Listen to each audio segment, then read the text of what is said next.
जी हाँ दोस्तों, ये तो गजब स्थिति हो गई। महज 3-3.5 महीनों के भीतर भीतर भारतीय जनता पार्टी का अहंकार चकनाचूर हो गया। लेकिन नतीजे आने के चंद घंटों में ही आखिर कैसे सम्राट चौधरी की कुर्सी खतरे में पड़ गई, शाह ने सम्राट की क्लास क्यों लगाई और प्रशांत किशोर और जेडीयू के बीच में कौन सी पक रही है खिचड़ी। स्वागत है आप सभी का। आप देख रहे हैं द राजनीति का विशेष सेगमेंट खबर और विश्लेषण। मैं हूं जब्बार खान। दोस्तों, ये तो गजब की स्थिति है। विधानसभा के चुनाव में आपने देखा था कि यही प्रशांत किशोर हैं जिन्होंने सम्राट चौधरी की पोल पट्टी इस तरीके से खोली थी कि एक ऐसा शख्स जिसके ऊपर 7 हत्याओं का केस है, जो शख्स जेल भी गया था और जिस शख्स ने गलत तरीके से एफिडेविट फाइल करके अपनी एज छुपा करके वो उस सजा से बच करके जेल से बाहर निकला, जिसकी डिग्री का आता पता नहीं, 10वीं की मार्कशीट है कि नहीं है, लेकिन उस शख्स को भारतीय जनता पार्टी ने मुख्यमंत्री बना दिया था। लेकिन दोस्तों, प्रशांत किशोर अब सदन के भीतर बिहार में सम्राट चौधरी के आमने सामने होंगे धागे खोलने के लिए। मगर दोस्तों, वो सीट बांकीपुर की जो सीट भारतीय जनता पार्टी की पारंपरिक सीट रही है, 30 वर्षों से भारतीय जनता पार्टी इस सीट पर जीतती रही है, हारी नहीं 30 वर्षों से, 3 दशकों से। इस सीट से नितिन नवीन 5 बार विधायक थे। उनके राज्यसभा जाने के बाद इस सीट खाली हुई थी।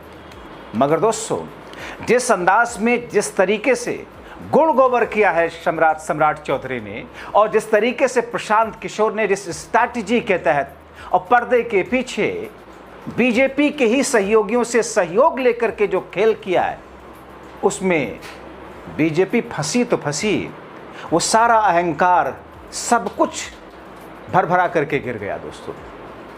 मगर दोस्तों, खबर ये नहीं है। खबर ये है कि चुनाव हारते ही बिहार का समीकरण कैसे बदल रहा है, जेडीयू में नई कुलबुलाहट कैसी है, और प्रशांत किशोर का एक बयान जिसने उसको हवा दे दी।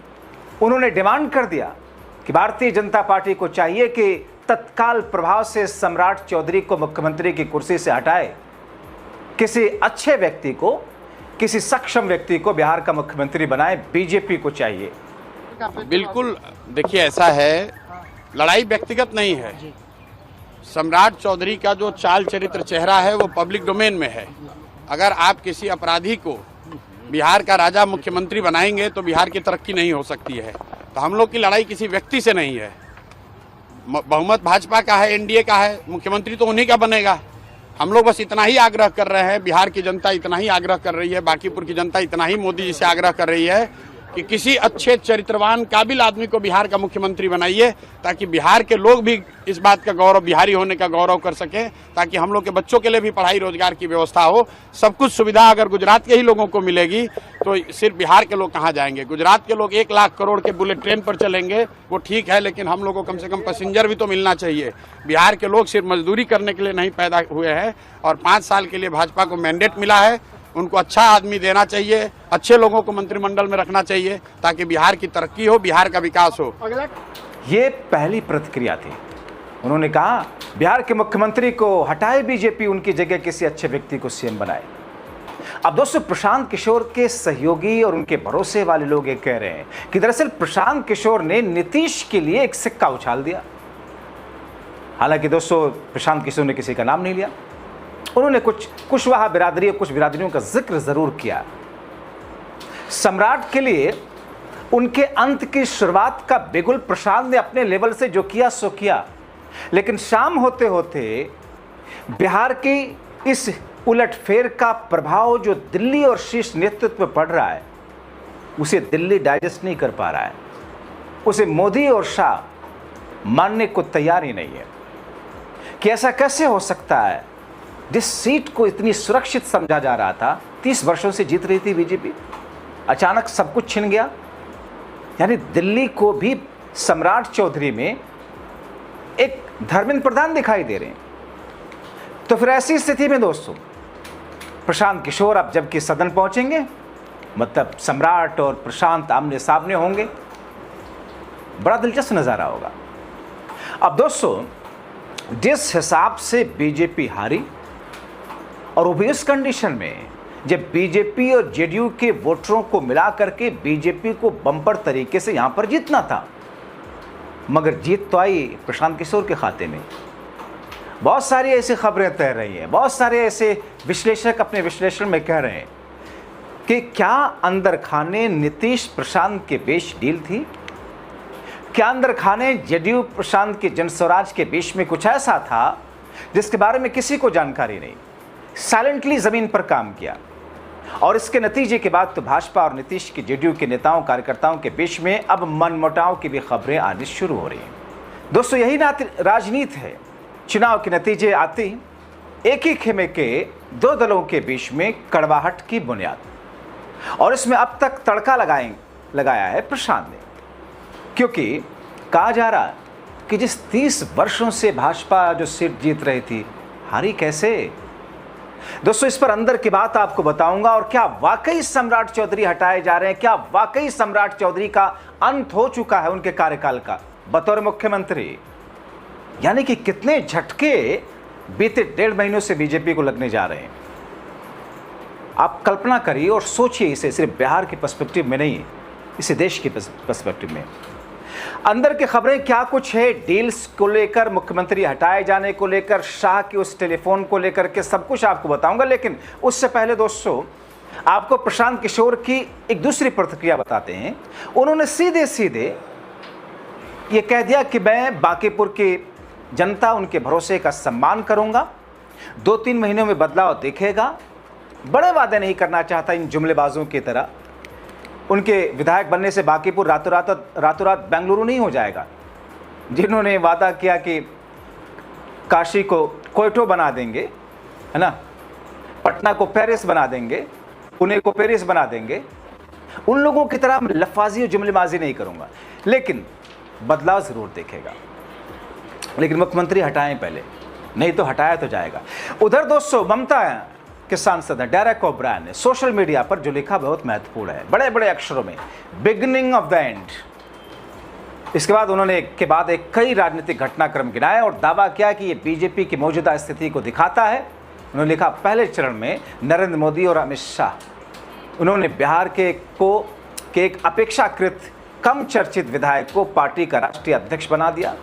दूसरे चरण में बांकीपुर विधानसभा सीट खाली हुई, जो पहले बीजेपी ने 52,000 वोटों के अंतर से जीती थी। तीसरे चरण में बीजेपी ने उम्मीदवार घोषित किया और बाद में उसे बदलना पड़ा। चौथे चरण में उपचुनाव में बीजेपी को हार का सामना करना पड़ा। एक एक करके उन्होंने गिराए। डेरेक ओब्रायन के पहले टिप्पणी को भाजपा मोदी शाह के साथ साथ नितिन नबीन पर प्रहार माना जा रहा और तंज भी। नितिन नबीन ही यहां से विधायक थे और बाद में उन्होंने बीजेपी का उनको राष्ट्रीय अध्यक्ष बना दिया। दोस्तों, दरअसल मोदी शाह को कोई सक्षम व्यक्ति नहीं चाहिए, ना मुख्यमंत्री के लिए ना राष्ट्रीय अध्यक्ष के लिए। उनको तो एक ऐसा व्यक्ति चाहिए जो उनका एस मैन बन करके रहे, बस उसको कुछ ना आता हो, अंगूठा छाप हो, अपना दिमाग ना लगाता हो। यही इनको सूट करता है और यही मध्य प्रदेश से लेकर राजस्थान से लेकर छत्तीसगढ़ से लेकर के बिहार के मुख्यमंत्रियों को देखकर आप अंदाजा लगा सकते हैं, जो पर्ची के सिस्टम से निकाला था अमित शाह ने, कि उनको नहीं चाहिए। आप दिल्ली देख लीजिए, देश की राजधानी दिल्ली है। दिल्ली का मुख्यमंत्री एक ऐसी महिला, एक ऐसी बददिमाग महिला जिसके ट्वीट एक वक्त में दिल्ली के मुख्यमंत्री के लिए गाली गलौज वाले थे, जिसके मीम्स सोशल मीडिया में जो क्या कुछ कहती रही है, लेकिन वो बैठी है दिल्ली की मुख्यमंत्री की कुर्सी पर।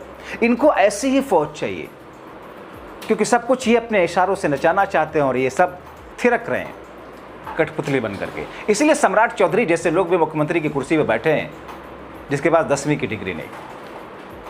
यह है कि नहीं है, वो पता नहीं क्या कहते हैं कि मेरे पास फलाने ढमकाने टाइप की डिग्री है, जो कि यहाँ से वहाँ से जाने कहाँ से। लेकिन उनसे आप पूछ लीजिए, आपने कहाँ से मैट्रिक किया, किस सन में किया, कितने मार्क्स लाए, तो हफीडेविट करने लगते थे चुनाव के। मैंने हफीडेविट दे दिया है, और हफीडेविट वाला आदमी बिहार का मुख्यमंत्री बना बैठा है। अफसोस है मुझे बिहार के अपने उन साथियों पर, लोगों पर, जिनके सर पर एक ऐसा शख्स बिठा दिया गया है जिसको पढ़ाई लिखाई से कोई मतलब ही नहीं, खुद के पास कोई डिग्री नहीं, और बिहार को चला रहा है। लेकिन अब कुर्सी खतरे में। दरअसल दोस्तों, बांकीपुर उपचुनाव में मतदान से पहले ही बीजेपी उलझ गई थी। उसकी मुश्किलें बढ़ गई थी। शाह ने सबसे पहले अभिषेक कुमार सिन्हा उर्फ बंटी अभिषेक को उम्मीदवार बनाया। उसने अपना नामांकन वापस ले लिया। बाद में उनके पिता ने कहा कि यह फैसला माता पिता के सम्मान की रक्षा के लिए किया गया, क्योंकि बिहार के चारा घोटाले में उनके माता पिता का नाम सामने। अब सोचिए, जिस शख्स का स्कैम से ताल्लुक है उसके माता पिता का, उस शख्स को ना खाऊंगा ना खाने दूंगा वाले लोग जो है उन्होंने टिकट दिया था। वो तो उस बेचारे की अपनी अच्छाई अपनी इज्जत उसने बचाया कि निकल गया कि मेरे भरोसे मेरे सहारे मेरे कंधे पे बंदूक रख कर मेरे माता पिता को घसीटा जाएगा इसमें। अब दोस्तों, उधर जनशक्ति जनता दल भी एक है। लालू प्रसाद यादव के दूसरे जो बेटे हैं तेज प्रताप यादव, हालांकि उनको कोई सीरियसली लेता तो नहीं है, लेकिन उनकी बातें मजाक मजाक में कुछ सीरियस होती हैं। उन्होंने, तेज प्रताप यादव ने भी ट्वीट करते हुए लिखा कि बांकीपुर विधानसभा से बड़ा राजनीतिक संदेश निकला है। भाजपा को प्रचंड हार का सामना करना पड़ा। भाजपा के राष्ट्रीय अध्यक्ष नितिन नबीन भी अपनी विधानसभा सीट नहीं बचा पाए। यह परिणाम बताता है कि जनता जनादेश सर्वोपरि है, लोकतंत्र में अंतिम फैसला जनता करती है। अब ये चर्चा तेज है कि बांकीपुर से शुरू हुआ यह संदेश पूरे बिहार की राजनीति पर भी असर डालेगा। अब दोस्तों, खबरें जितने मुंह उतनी बातें, बहुत सारे राजनीतिक विश्लेषक, क्योंकि दोस्तों एक वक्त में नीतीश कुमार के खासम खास थे ये प्रशांत किशोर। नीतीश कुमार की चुनावी स्ट्रैटेजी, उनको जिताने के लिए सब कुछ यही देखते थे। फिर एक वक्त में नीतीश कुमार ने अपनी पार्टी का इनको एक बड़ा पद भी दे दिया था, पार्टी ज्वाइन भी करा दी थी। और अब यह कहा जा रहा है कि दरअसल इस उपचुनाव में नीतीश कुमार का खेमा और प्रशांत किशोर के बीच में एक अनकही तौर पर डील थी, जिसका प्रभाव यह है कि प्रचंड जीत मिली प्रशांत किशोर को। तो क्या नीतीश को बिहार से दिल्ली उठाकर फेंकने के बाद से जदयू खेमा नीतीश के लॉयल लोग बीजेपी से नाराज ही नहीं, अंदर ही अंदर गुस्साए बैठे थे, जिसका छोटा सा बदला लेकर के आज ये झलक पूरी की है। लेकिन दोस्तों, वो सम्राट चौधरी एफिडेविट मैन जो बिहार के उन पढ़े लिखे विचारों के सर पर बैठा हुआ है, जिसके बारे में कहा जाता है कि 7 लोगों की हत्या का आरोप है उसके ऊपर, और फर्जी तरीके से झूठ बोल करके गलत एफिडेविट देकर के बाहर आया, जिसकी डिग्री का कुछ अता पता नहीं, उस शख्स ने बांकीपुर सीट को अपनी नाकाबिलियत की वजह से गंवा दिया। क्योंकि दिल्ली तो बैठी थी कि हमारी सरकार है, सत्ता है, मुख्यमंत्री है, सीटें तो यूं यूं निकल जाएगी। इसीलिए क्या दिल्ली से उसको डांट फटकार लगी। दोस्तों, पल पल के अपडेट के साथ में थोड़ी देर में फिर आपके सामने हाजिर होता हूं एक नई और बड़ी खबर के साथ। तब तक देखते रहिए राजनीति।